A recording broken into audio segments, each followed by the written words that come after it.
चलिए अब देखते हैं 18 मिनट में हिंदुस्तान की खबरें। राहुल गांधी ने लोकसभा चुनाव से पहले बड़ा दांव खेला है। उन्होंने कहा कि सरकार बनने पर देश के 20% गरीबों को हर साल 72,000 रुपए सालाना दिए जाएंगे। राहुल गांधी ने कहा कि यह पैसा 20% गरीब परिवार को सीधे उनके खाते में मिलेंगे, जिससे 25 करोड़ लोगों को इस योजना का लाभ मिलेगा। वहीं राहुल गांधी ने कहा कि हम न्यूनतम आय देकर लोगों को गरीबी से निकालना चाहते हैं। हम ऐसा हिंदुस्तान बनाएंगे जिसमें अमीर गरीब बराबर होंगे।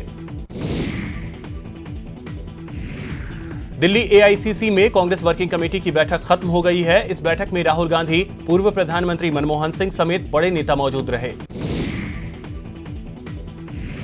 कांग्रेस वर्किंग कमेटी की बैठक में लोकसभा चुनाव के घोषणा पत्र पर चर्चा की गई। दिल्ली में कांग्रेस की सीईसी की 3:30 बजे बैठक होगी। बैठक सोनिया गांधी के आवास 10 जनपथ पर होगी, जिससे राजस्थान समेत कई राज्यों के उम्मीदवारों के नामों पर अंतिम फैसला हो सकता है। सुप्रीम कोर्ट में आज ईवीएम और 50% वीवीपैट पर्चियों के मिलान वाले याचिका पर सुनवाई टल गई है। सुप्रीम कोर्ट अब इस मामले पर कल सुनवाई करेगा। ईवीएम और 50% वीवीपैट पर्चियों के मिलान के लिए 21 पार्टियों ने सुप्रीम कोर्ट में याचिका दाखिल की थी। पिछली सुनवाई में कोर्ट ने चुनाव आयोग को नोटिस जारी किया था। दिल्ली कांग्रेस के नेताओं के साथ कांग्रेस अध्यक्ष राहुल गांधी की बैठक खत्म हो गई है। पार्टी नेताओं ने अपना मत राहुल गांधी को बता दिया है। अब गठबंधन पर राहुल गांधी ही अंतिम फैसला करेंगे। दिल्ली में आज बीजेपी केंद्रीय चुनाव समिति की भी बैठक होगी। मीटिंग में आज बाकी बचे 9 सीटों को लेकर चर्चा हो सकती है। वसुंधरा राजे, मदन लाल सैनी, अमित शाह के साथ चर्चा करेंगे। पहले चरण में चुनाव के लिए आज आखिरी दिन नितिन गडकरी नागपुर से और हेमा मालिनी मथुरा से अपना अपना पर्चा भरेंगे। हेमा मालिनी पर्चा भरने से पहले मथुरा में एक रोड शो भी करने वाली हैं।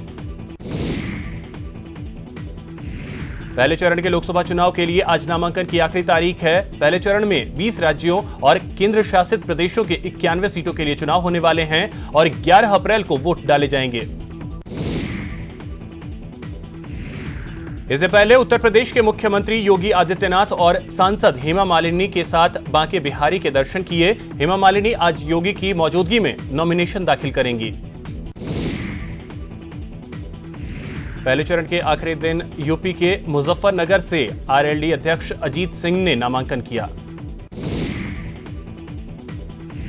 वहीं गठबंधन प्रत्याशी जयंत चौधरी ने नामांकन दाखिल कर कहा कि हमारे लिए देश और किसान चुनावी मुद्दा है।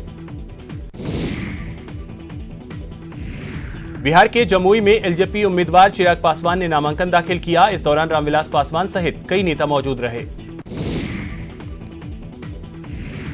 बिहार के गया से महागठबंधन प्रत्याशी जीतन राम मांझी ने नामांकन दाखिल किया। इस दौरान कई नेता मौजूद रहे। प्रधानमंत्री नरेंद्र मोदी ने आगामी लोकसभा चुनाव में लोगों की ज्यादा से ज्यादा भागीदारी सुनिश्चित करने के लिए रविवार को सोशल मीडिया पर एक नया कैंपेन वोट कर शुरू किया। उन्होंने ट्वीट कर देशवासियों से मतदान में बढ़ चढ़कर हिस्सा लेने की अपील की। गुजरात के मुख्यमंत्री ने रविवार को दावा किया कि लोकसभा चुनाव में गलती से कांग्रेस जीतेगी तो पाकिस्तान में दिवाली देखने को मिलेगी। राज्यपाल कल्याण सिंह ने एक बयान दिया है जिसमें खुद को बीजेपी का कार्यकर्ता बता रहे हैं। वहीं पीएम मोदी को दोबारा पीएम बनने की बात भी कह रहे हैं। समाजवादी पार्टी अध्यक्ष और उत्तर प्रदेश के पूर्व मुख्यमंत्री अखिलेश यादव आजमगढ़ लोकसभा सीट से चुनाव लड़ेंगे।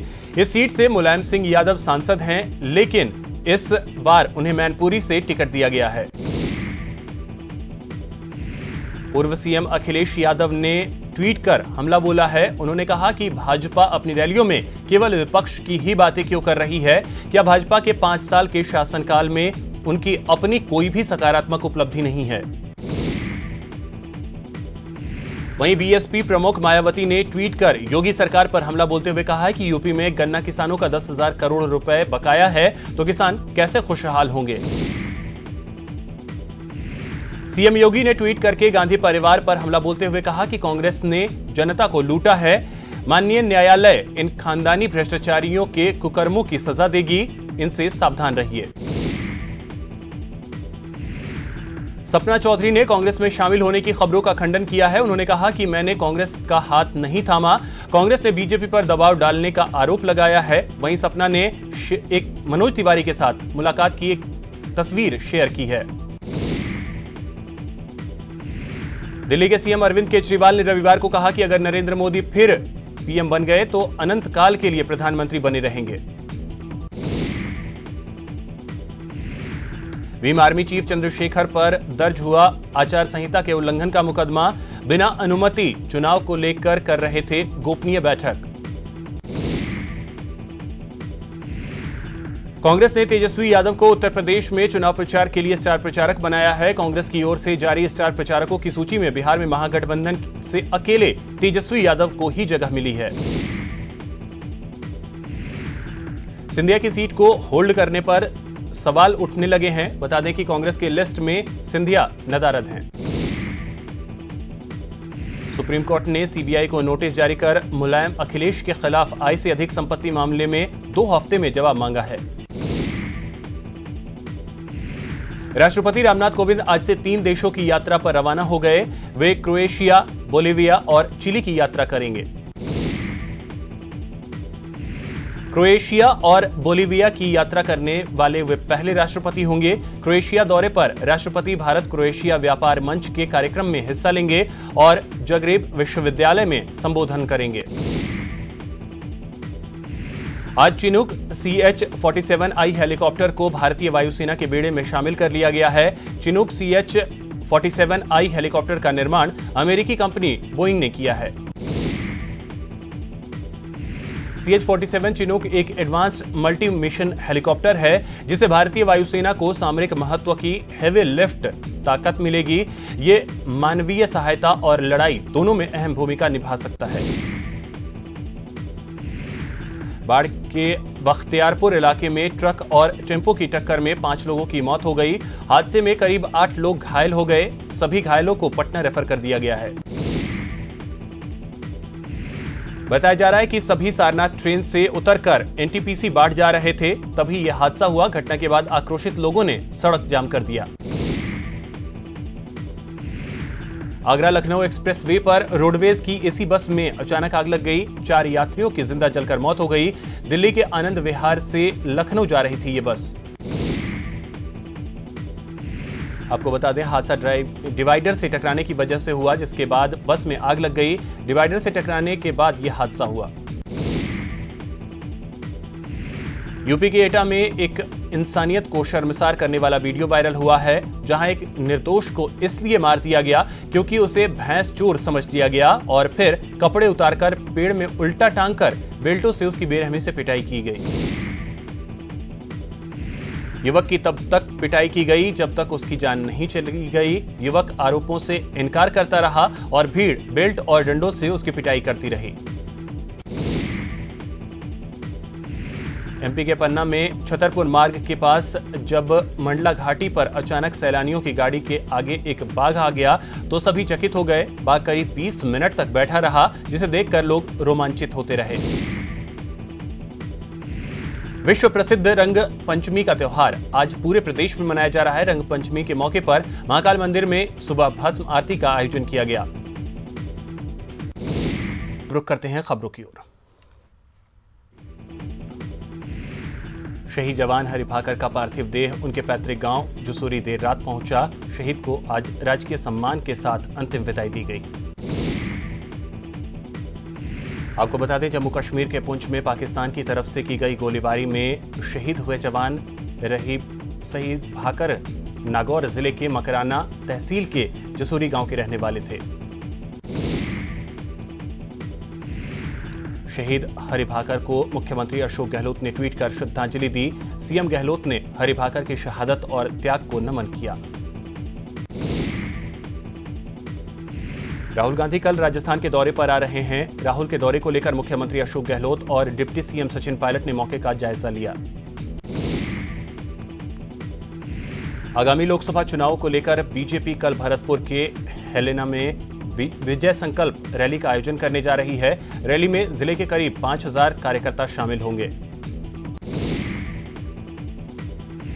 जयपुर में अपने आवास पर डिप्टी सीएम सचिन पायलट ने कार्यकर्ताओं से मुलाकात की। इस दौरान राहुल गांधी के राजस्थान दौरे को लेकर चर्चा की।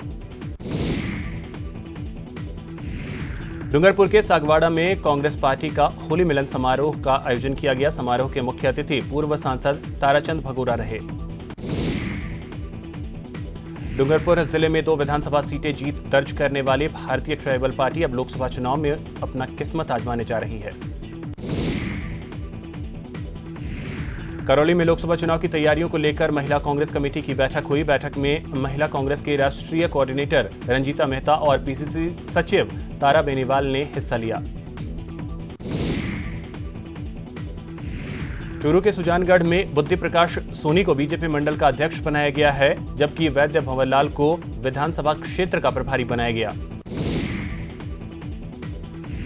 बूंदी जिले में बरडा गांव में मूलभूत सुविधाओं की मांग को लेकर लोगों के बीच भारी परेशानी का सामना लोगों को करना पड़ता है। यहां के लोगों का कहना है कि चुनाव आते ही नेता वादे करके जाते हैं, लेकिन विकास नहीं होता।